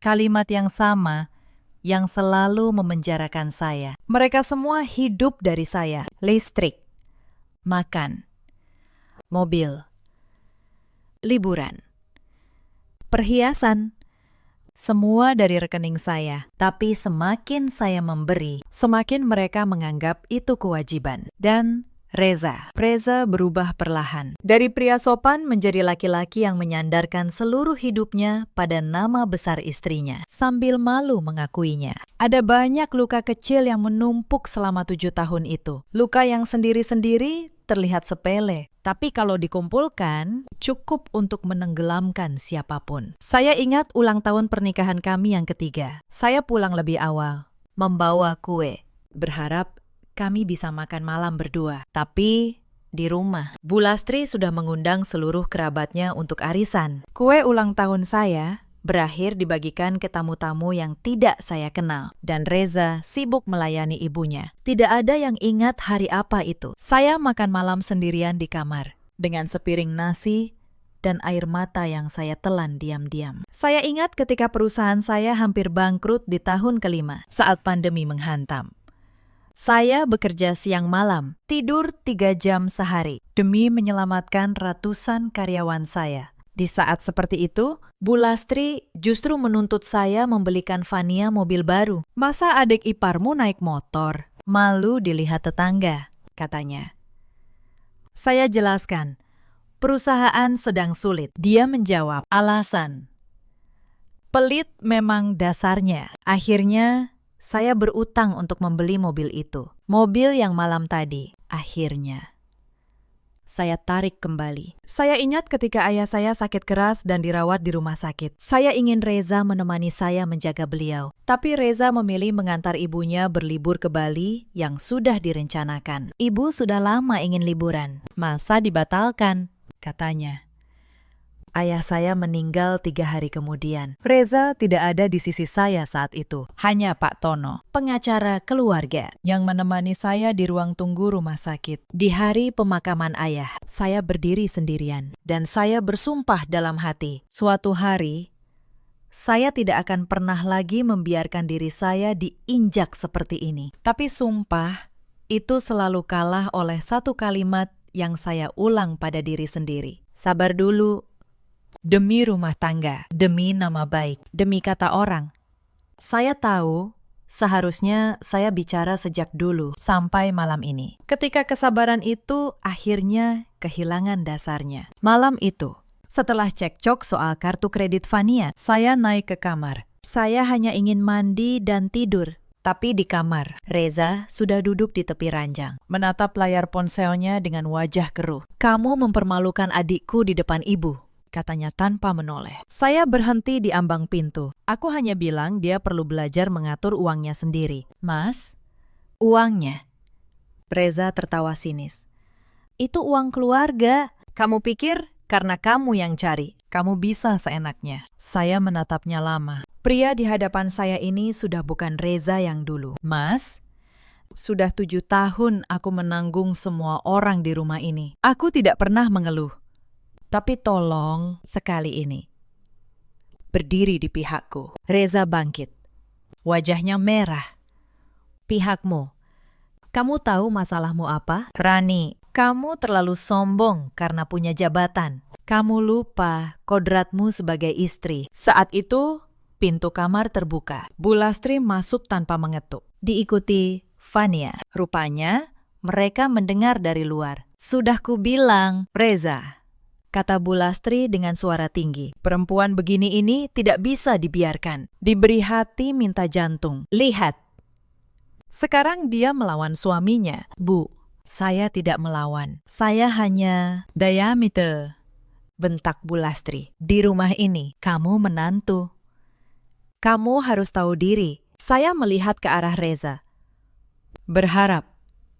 Untuk terakhir kalinya, dia membela saya. Tapi Reza hanya menunduk. Diameter. Dan diamnya itu lebih menyakitkan daripada 1000 bentakan. Vania Mayu ikut menimpali. Mbak Rani memang dari dulu tidak tahu terima kasih. Sok kaya. Padahal numpang di keluarga kami. Numpang. Kata itu menusuk saya. Tapi saya masih diam. Saya pikir malam ini akan berlalu seperti malam-malam buruk lainnya. Saya salah. Coba dengar. Mas, kata saya. Mencoba terakhir kali untuk berbicara baik-baik dengan Reza. Aku tidak minta banyak. Aku hanya minta dihargai. Aku yang membiayai rumah ini. Aku yang menanggung semua orang di dalamnya. Apa salah kalau aku minta sedikit rasa hormat? Hormat. Bu Lastri menyahut sebelum Reza sempat menjawab. Kamu pikir karena punya uang, kamu berhak dihormati. Di keluarga kami, perempuan itu melayani, bukan dilayani. Kamu ini terlalu tinggi hati karena merasa kaya. Saya tidak merasa apa-apa, Bu. Saya hanya lelah selalu menjadi yang salah. Jadi sekarang kamu menyalahkan ibu. Suara Bu Lastri meninggi. Reza, kamu dengar bagaimana istrimu bicara pada ibumu. Kamu mau diam saja. Saya melihat ke arah Reza, berharap untuk terakhir kalinya. Dia membela saya. Tapi Reza hanya menunduk. Diameter. Dan diamnya itu lebih menyakitkan daripada 1000 bentakan. Mas, kata saya lirih, hampir berbisik. 7 tahun. Sekali ini saja, tolong. Reza mengangkat wajahnya. Dan di mata itu, saya tidak menemukan sisa cinta apapun. Hanya kelelahan dan kemarahan yang salah arah. Masalahnya, kamu, Rani, selalu kamu. Kalau kamu bisa diam dan tahu posisimu, rumah ini tidak akan seberisik ini. Kata-kata itu menghantam lebih keras daripada apapun. Tapi yang lebih buruk baru akan datang. Mas, kalau kamu laki-laki, kata Bu Lastri lagi, dengan suara yang dingin dan penuh hasutan. Tunjukkan siapa kepala rumah tangga di sini. Jangan kalah sama perempuan. Diberi hati minta jantung. Beri dia pelajaran. Dan entah setan apa yang merasuki Reza malam itu. Dia menoleh pada saya. Matanya dingin. Lalu tangannya terangkat. Tamparan itu mendarat keras di pipi kiri saya. Suaranya menggema di seluruh kamar. Kepala saya terpaksa menyamping. Sudut bibir saya terasa hangat, berdarah. Ruangan hening sejenak. Bu Lastri tampak terkejut, tapi sedetik kemudian wajahnya berubah puas. Vania menutup mulut, antara kaget dan senang. Keluar, kata Reza. Suaranya bergetar. Malam ini kamu keluar dari rumah ini. Biar kamu sadar siapa kamu sebenarnya. Saya berdiri tegak. Pipi saya memerah, bibir saya berdarah. Tapi saya tidak menangis, saya tidak berteriak, saya tidak memohon. Saya justru tersenyum. Senyum yang tenang, dingin. Senyum yang membuat bulu kuduk Reza tiba-tiba meremang. Karena untuk pertama kalinya dalam 7 tahun, dia melihat saya tidak takut. Baik, kata saya pelan. Saya keluar. Mereka kira saya kalah. Mereka kira saya hancur. Padahal yang baru saja terjadi adalah ini. Reza, dengan tangannya sendiri. Baru saja menandatangani akhir dari semua kemewahan yang ia nikmati. Perjanjian pranikah itu menyebut satu kata, pengkhianatan dan kekerasan dalam rumah tangga di mata hukum adalah bentuk pengkhianatan yang paling telanjang. Panggung sudah disiapkan, dan aktornya baru saja melakukan kesalahan fatal. Saya tidak membanting pintu, saya tidak meninggalkan air mata. Saya hanya mengambil tas kerja saya, kunci mobil, dan ponsel. Lalu, saya melangkah keluar dari rumah yang berdiri atas nama saya sendiri. Di pelataran, sebelum masuk mobil, saya menoleh sekali. Di balik jendela, saya lihat Bu Lastri sudah kembali duduk di sofa dengan angkuh. Fania tertawa. Reza berdiri mematung, menatap telapak tangannya sendiri, seolah baru sadar apa yang ia perbuat. Terlambat. Mas, malam itu saya menginap di apartemen pribadi saya di kawasan SCBD, tempat yang tidak pernah saya ceritakan pada mereka. Saya bersihkan luka di bibir saya di depan cermin. Lalu saya duduk, membuka laptop, dan mulai bekerja. Hal pertama yang saya lakukan bukan menangis, tapi menelpon Pak Tono, pengacara pribadi keluarga saya selama 20 tahun. Pak Tono, maaf mengganggu malam-malam. Saya butuh Bapak besok pagi, jam 8, di kantor saya. Bawa map perjanjian pranikah saya dengan Reza. Dan siapkan 2 hal lagi, surat gugatan cerai dan dokumen pencabutan seluruh fasilitas atas nama Reza dan keluarganya. Di seberang sana, Pak Tono terdiam sejenak. Bu Rani, apakah Ibu yakin? Ini langkah besar. Saya tidak pernah seyakin ini. Pakistan. Saya tutup telepon. Lalu, saya buka aplikasi perbankan korporat. Saya tatap layar lama, 7 tahun. Saya hela napas, dan saya mulai menekan satu persatu. Saya buka daftar kartu tambahan yang selama ini terhubung ke rekening saya. Kartu Fania, 2 buah. Kartu belanja, Bu Lastri. Kartu Reza, satu persatu saya tandai untuk dinonaktifkan esok pagi. Tepat jam 8, saat bank buka. Bukan malam ini. Supaya mereka tidak curiga lebih awal. Saya ingin mereka memulai hari dengan kemenangan palsu, lalu menyaksikan sendiri kemenangan itu runtuh menjelang siang. Lalu saya buka berkas kepegawaian perusahaan. Nama Reza tercatat sebagai komisaris. Jabatan kosong yang saya berikan dulu hanya agar ia tidak merasa rendah diri. Gaji bulanannya mengalir tanpa ia pernah benar-benar bekerja sehari pun. Saya siapkan surat pemberhentian. Saya juga tandai mobil dinas atas namanya untuk ditarik oleh tim aset perusahaan. Terakhir, saya buka folder yang sudah lama tidak saya sentuh. Folder berisi salinan perjanjian pranikah. Saya baca ulang pasal demi pasal, memastikan setiap kata masih berlaku. Pasal 3, pasal pengkhianatan. Semua masih utuh, masih kuat. Masih menjadi tameng yang ayah saya siapkan jauh sebelum saya tahu betapa saya akan membutuhkannya. Terima kasih, Ayah, bisik saya dalam hati. Bahkan setelah pergi, beliau masih melindungi saya. Saya menutup laptop menjelang pukul 3 pagi. Untuk pertama kalinya dalam 7 tahun, saya tidur tanpa harus memikirkan amarah siapa yang harus saya redakan esok hari. Saya tidur sebagai pemilik hidup saya sendiri. Esok paginya, dunia Reza dan keluarganya mulai runtuh. Pelan, lalu sekaligus. Hal yang tidak pernah mereka pahami selama ini. Semua fasilitas mereka bukan hak, itu pemberian. Dan pemberian bisa dicabut. Kartu kredit Fania, yang merupakan kartu tambahan dari rekening korporat saya. Saya nonaktifkan jam 8 pagi. Mobil yang dipakai Reza terdaftar sebagai aset operasional perusahaan. Saya tarik. Kartu akses Bu Lastri ke rekening belanja rumah tangga yang selama ini saya isi tiap bulan. Saya bekukan. Mereka belum sadar.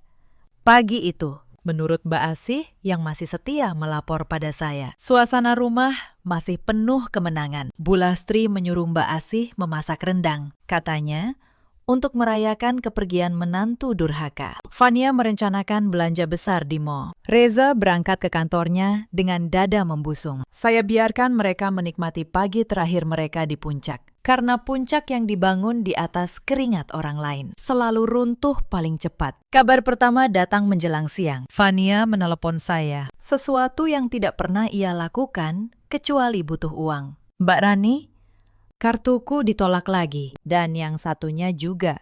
Ini pasti ulahmu, kan? Vania, kata saya tenang.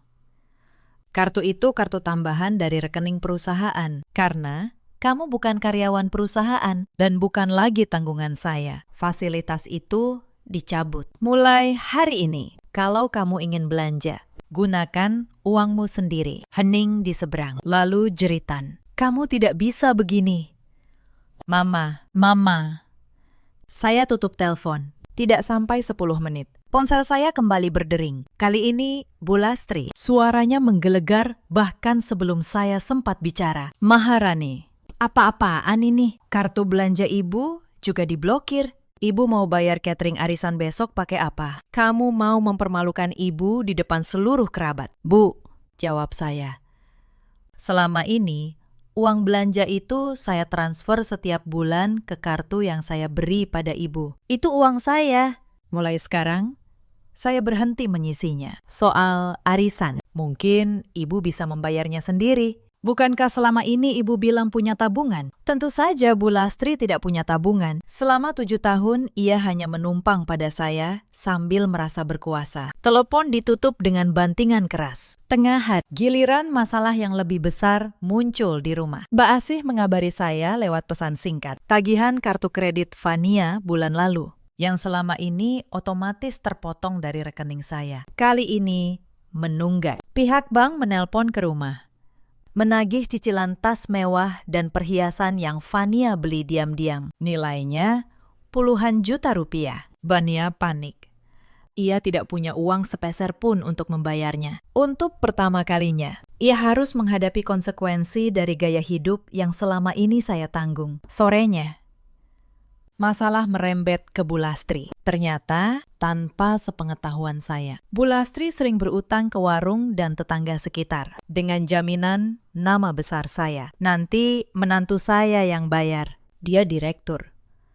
Begitu katanya selama ini. Begitu kabar bahwa saya sudah pergi dari rumah menyebar. Para penagih mulai berdatangan. Bu Lastri yang biasa berlagak seperti nyonya besar, kini bersembunyi di kamar. Tidak berani membuka pintu. Siangnya giliran Reza.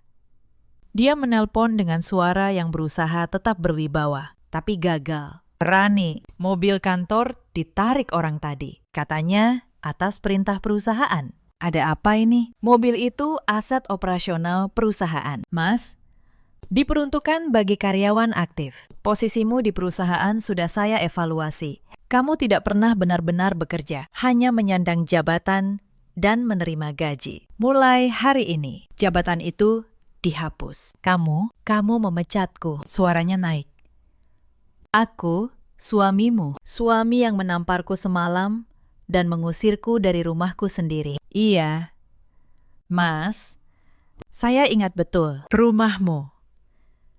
Reza tertawa keras. Tapi getir. Itu rumah keluarga. Jangan mengada-ada. Saya diam sebentar. Lalu saya katakan dengan pelan dan jelas. Mas, coba kamu cek satu hal. Sertifikat rumah Pondok Indah itu. Atas nama siapa? Telepon terputus. Dan saya tahu. Saat ini juga, Reza sedang berlari mencari map dokumen yang tidak pernah ia perhatikan selama 7 tahun. Setengah jam kemudian, Reza menelepon lagi. Kali ini nadanya sudah berbeda. Tidak ada lagi suara berwibawa, hanya kepanikan. Rani, aku lihat sertifikatnya atas namamu. Tapi ini pasti bisa kita bicarakan, kan? Maksudku, kita kan suami istri. Harta suami istri itu dibagi. Aku berhak setengah. Mas, kamu lupa satu dokumen lagi yang kamu tanda tangani sebelum kita menikah. Coba ingat-ingat. Atau biar nanti pengacara saya yang mengingatkanmu. Saya tutup telepon. Saya tahu, dalam beberapa menit. Reza akan menggeledah seluruh rumah, mencari satu lembar kertas yang selama ini ia anggap tidak penting. Kertas yang malam ini berubah menjadi palu godam yang akan menghancurkan seluruh ilusinya. Menjelang malam, kepanikan di rumah Pondok Indah sudah memuncak. Mbak Asih yang masih saya percaya. Mengirim kabar terakhir hari itu. Bu Lastri dan Fania bertengkar hebat, saling menyalahkan siapa yang membuat saya marah. Fania menyalahkan ibunya yang terlalu keras. Bu Lastri menyalahkan Fania yang bolos. Reza duduk di sofa, menatap perjanjian pranikah yang akhirnya ia temukan di laci. Dengan wajah pucat pasi, ketiga orang yang semalam begitu kompak menginjak saya, kini saling mencakar satu sama lain. Saya membaca pesan itu di apartemen saya yang tenang, sambil menyeruput teh hangat. Saya tidak merasa puas, saya hanya merasa akhirnya keadilan sedang menemukan jalannya sendiri. Saya tidak perlu berteriak. Saya tidak perlu membalas hinaan dengan hinaan. Saya hanya perlu berhenti menjadi pondasi bagi orang-orang yang menginjak saya dan membiarkan mereka merasakan sendiri betapa rapuhnya mereka tanpa saya. Esoknya, saya minta Pak Tono mengatur pertemuan resmi. Sudah waktunya semua diselesaikan secara hukum di atas meja dengan dokumen yang tidak bisa dibantah. Tapi sebelum pertemuan itu, ada satu hal lagi yang menguatkan posisi saya. Pagi-pagi sekali, Pak Tono menelepon. Bu Rani, saya sudah ambil rekaman CCTV rumah. Beruntung, sistemnya terhubung ke server kantor, bukan ke perangkat di rumah. Jadi, mereka tidak bisa menghapusnya. Saya hampir lupa. Rumah Pondok Indah dipasangi kamera keamanan di setiap sudut, termasuk di lorong dekat kamar. Saya memasangnya dulu untuk keamanan. Tidak pernah menyangka suatu hari, rekaman itu akan menjadi bukti. Malam itu, kamera di lorong merekam dengan jelas. Reza mengangkat tangan. Tamparan itu. Saya yang terhuyung. Bu Lastri yang tersenyum puas. Semuanya terekam, lengkap dengan suara. Simpan baik-baik, Pak Tono, kata saya. Itu bukti kekerasan yang sah di pengadilan. Digabung dengan hasil visum, posisi mereka tidak punya celah. Bukti itu bukan untuk saya pamerkan, tapi untuk memastikan jika nanti Reza atau ibunya mencoba memutarbalikkan cerita, mengatakan, sayalah yang memulai, mengatakan, sayalah yang kasar. Kebenaran sudah terekam hitam di atas putih. Atau lebih tepatnya, terekam jelas dalam gambar bergerak. Pagi pertemuan, sebelum mereka datang, Mbak Asih mengirim kabar terakhir dari rumah. Para penagih utang Bu Lastri sudah berkumpul di teras sejak pagi. Pemilik warung, rentenir kampung, dan beberapa tetangga yang dulu dipinjami atas nama saya. Bu Lastri tidak berani keluar. Fania bersembunyi di kamar.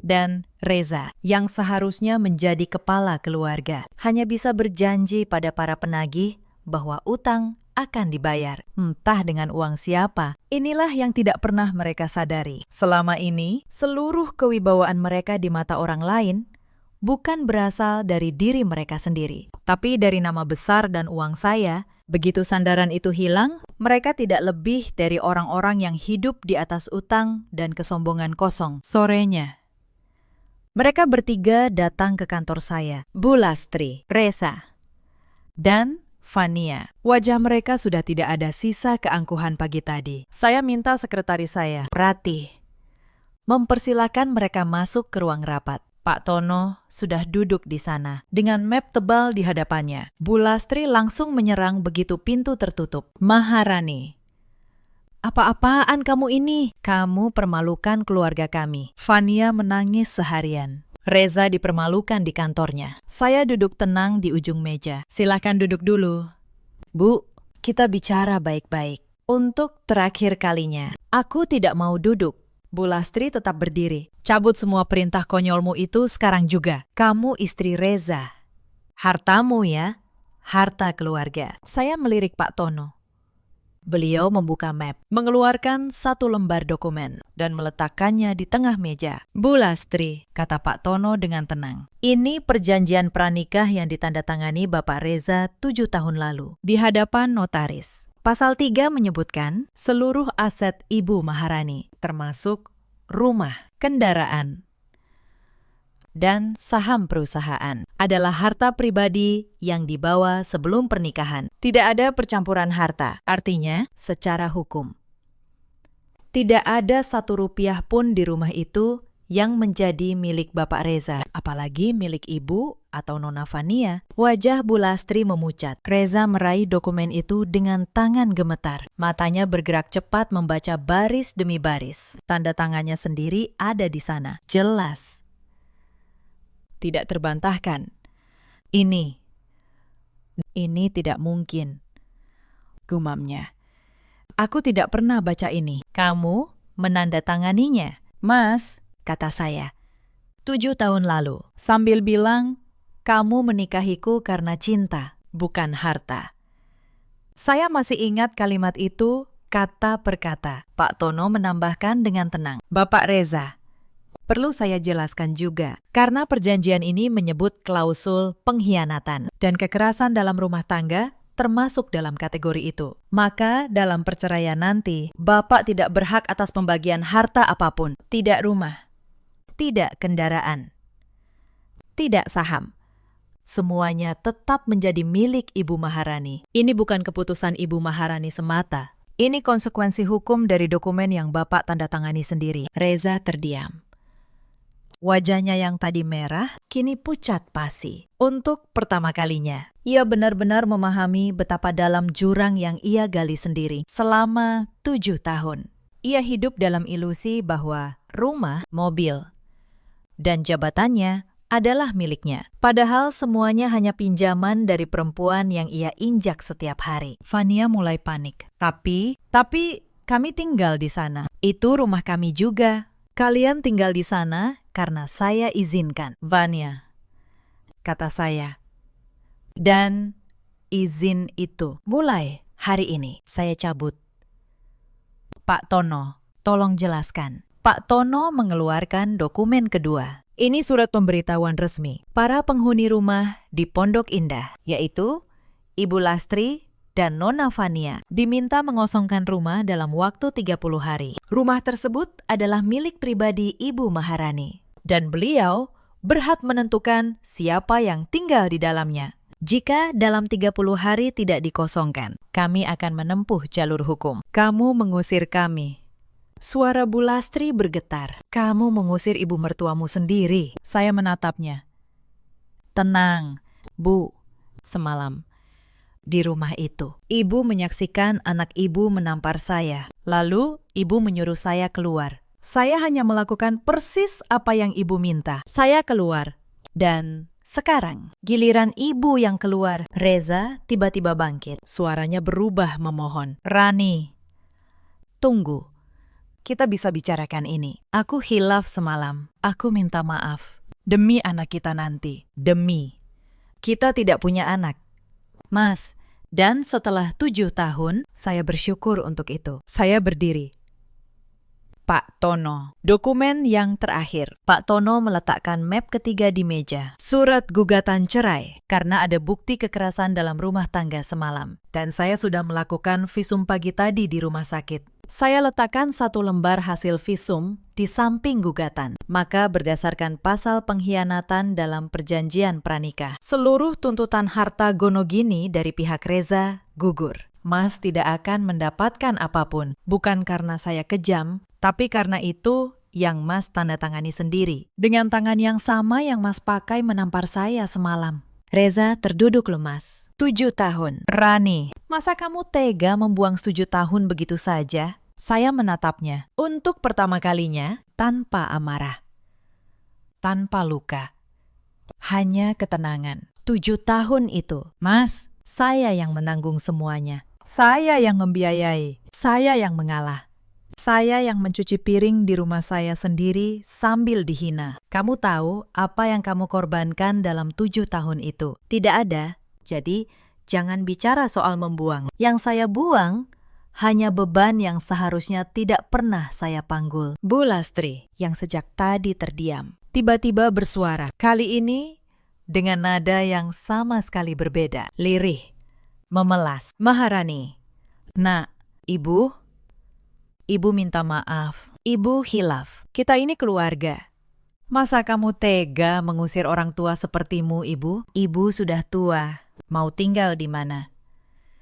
Saya menatap perempuan yang selama 7 tahun tidak pernah sekalipun memanggil saya dengan kata "nak", yang baru sekarang, ketika semua fasilitas dicabut, mendadak ingat bahwa saya menantunya. "Bu," kata saya, "semalam ibu yang bilang saya harus tahu diri sebagai menantu. Sekarang saya hanya menempatkan diri sesuai kata ibu. Saya bukan keluarga. Saya hanya menantu durhaka yang kebetulan memiliki rumah yang ibu tinggali. 30 hari. Bu, itu sudah lebih dari cukup." Vanya, yang sedari tadi menangis, tiba-tiba meledak. "Ini semua gara-gara Mama. Kalau Mama tidak suruh Mas Reza nampar dia, kita tidak akan jadi begini. Sekarang aku harus tinggal di mana? Aku tidak punya uang, tidak punya kerja. Kamu menyalahkan ibumu." "Vania," Bu Lastri balik membentak, "kamu yang boros, kamu yang utang kemana-mana." Saya menyaksikan keluarga yang semalam begitu kompak menginjak saya, kini saling menyalahkan di hadapan saya. Dan saya tidak merasakan apa-apa. Tidak ada dendam yang terpuaskan. Tidak ada kemenangan. Hanya kelegaan yang dingin. Seperti udara setelah hujan deras yang terlalu lama tertunda. Ruangan itu sunyi total setelah pertengkaran mereka reda. 3 orang yang semalam begitu yakin mereka memegang kendali, kini duduk seperti kehilangan tanah pijakan. Bu Lastri jatuh terduduk ke kursi. Vania menangis tanpa suara. Reza menatap kosong ke lembar gugatan. Menatap masa depannya yang baru saja runtuh. "Pertemuan ini selesai," kata saya akhirnya. "Pak Tono akan mengurus sisanya. Silahkan keluar." Dan untuk pertama kalinya dalam 7 tahun, merekalah yang melangkah keluar dari ruangan dengan kepala tertunduk. Bukan saya. 30 hari kemudian, rumah di Pondok Indah benar-benar kosong. Bu Lastri dan Vania kembali ke kampung, ke rumah lama yang renovasinya tidak pernah selesai itu. Tanpa kartu kredit, tanpa mobil, tanpa rendang setiap akhir pekan. Hari mereka mengosongkan rumah. Mbak Asih bercerita pada saya. Bu Lastri menangis sambil memarahi semua orang, termasuk supir truk yang mengangkut barang. Vania duduk di pojok, menatap koper-kopernya yang kini hanya berisi pakaian, bukan tas mewah dan perhiasan seperti dulu. Dan Reza yang datang membantu, tidak berani menatap mata Mbak Asih, perempuan yang dulu ia perintah seenaknya. Reza, setelah kehilangan jabatan, mobil, rumah, dan pernikahan, mencoba melamar di beberapa perusahaan. Tapi, reputasi sebagai suami yang menumpang nama besar istri lebih cepat menyebar daripada yang ia kira. Tidak ada yang memanggilnya. Kabar terakhir yang saya dengar, dia kembali bekerja sebagai karyawan biasa di sebuah perusahaan logistik. Persis seperti saat saya pertama kali bertemu dengannya 7 tahun lalu. Roda itu benar-benar berputar penuh. Bedanya, kali ini tidak ada perempuan kaya yang akan menyelamatkannya. Beberapa bulan setelah perceraian, Reza pernah mengirim pesan pada saya. Isinya permintaan maaf yang panjang dan di akhir, permohonan agar saya memberinya pinjaman modal usaha. Bahkan setelah semua itu, ia masih menganggap saya sebagai sumber uang. Saya tidak membalas pesan itu. Saya hanya menghapusnya, lalu memblokir nomornya. Sama seperti dia menghapus harga diri saya selama 7 tahun. Vanya, untuk pertama kalinya dalam hidupnya, harus mencari pekerjaan. Kabarnya dia menjadi penjaga toko di kota kecamatan, dengan gaji yang bahkan tidak cukup untuk membeli 1 tas yang dulu ia beli tanpa berpikir. Dia yang dulu menolak mengatur kartu kreditnya sendiri, kini harus menghitung setiap rupiah. Beberapa orang bilang itu kejam. Saya menyebutnya pelajaran yang sudah lama tertunda. Dan Bu Lastri tetap Bu Lastri. Sampai sekarang ia bercerita pada tetangga bahwa menantunya yang jahat telah merebut segalanya. Tidak pernah sekalipun ia menyebut tamparan malam itu. Tidak pernah sekalipun ia menyebut 7 tahun di mana ia hidup mewah dari keringat menantunya. Tapi saya sudah berhenti peduli pada cerita yang ia karang. Orang yang tidak pernah mau melihat kesalahannya sendiri akan selalu menemukan orang lain untuk disalahkan. Beberapa bulan kemudian, saya berdiri di ruang kerja saya di lantai tertinggi gedung di Kuningan. Jendela kaca besar menampilkan seluruh kota di bawah. Dokumen perceraian sudah resmi. Saya tanda tangani lembar terakhirnya pagi itu, tanpa satu pun rasa sesal. Saya tidak merasa menang. Saya merasa lega, seperti orang yang akhirnya melepas beban yang sudah terlalu lama ia panggul, sambil berpura-pura bahwa beban itu adalah bagian dari dirinya. Rumah di Pondok Indah saya jual. Terlalu banyak kenangan dingin di sana. Saya pindah ke apartemen yang lebih kecil, lebih hangat, yang benar-benar terasa seperti rumah. Malam pertama di sana, saya masak sendiri. Ikan goreng, sayur asem, sambal terasi. Makanan sederhana yang dulu tidak pernah ada di meja makan mewah saya. Dan untuk pertama kalinya dalam 7 tahun, saya makan dalam diam yang tenang, bukan diam yang menahan emosi. Perusahaan saya berkembang lebih baik setelah itu. Mungkin karena saya tidak lagi membawa pulang beban setiap malam. Saya mulai mengembangkan cabang baru, merekrut lebih banyak karyawan. Dan untuk pertama kalinya, saya menikmati pekerjaan saya tanpa rasa bersalah. Saya juga mulai melakukan hal-hal yang dulu tidak sempat. Berkebun di balkon apartemen, membaca buku sampai larut tanpa ada yang membentak, tidur tanpa mimpi buruk. Beberapa orang bertanya pada saya, apakah saya tidak kesepian? Saya jawab, kesepian itu jauh lebih baik daripada merasa sendirian di tengah rumah yang penuh orang. Selama 7 tahun, saya dikelilingi keluarga, tapi tidak pernah sekalipun merasa benar-benar punya seseorang yang berdiri di pihak saya. Sekarang saya sendiri, tapi saya punya diri saya sendiri seutuhnya, dan itu sudah lebih dari cukup. Cerita ini mengajarkan satu hal, kesabaran orang yang tulus berkorban memang punya batas. Dan ketika batas itu tersentuh, akibatnya setimpal. Jangan pernah dibutakan oleh keserakahan dan keangkuhan, sampai berani menginjak orang yang selama ini menjadi pondasi hidupmu. Ketika kebaikan dibalas dengan pengkhianatan dan kekerasan, maka kehancuran adalah harga yang harus dibayar. Ada banyak perempuan di luar sana yang pernah berada di posisi saya dulu, membiayai seluruh keluarga, namun dianggap menumpang, memberi segalanya, namun dihitung sebagai kewajiban, mengalah terus-menerus, sampai lupa bahwa mereka juga manusia yang berhak dihargai. Jika kalian salah satunya, ingatlah,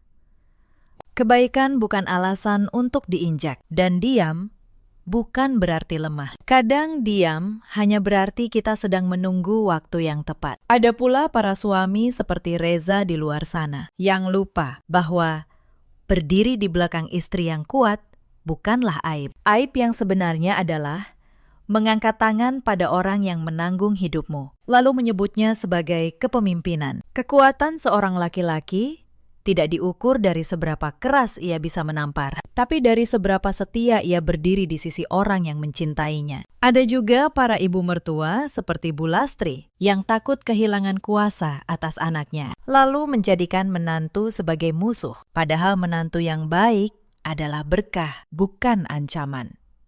Mereka lupa bahwa tangan yang menyuapi mereka bisa juga berhenti menyuapi kapan saja.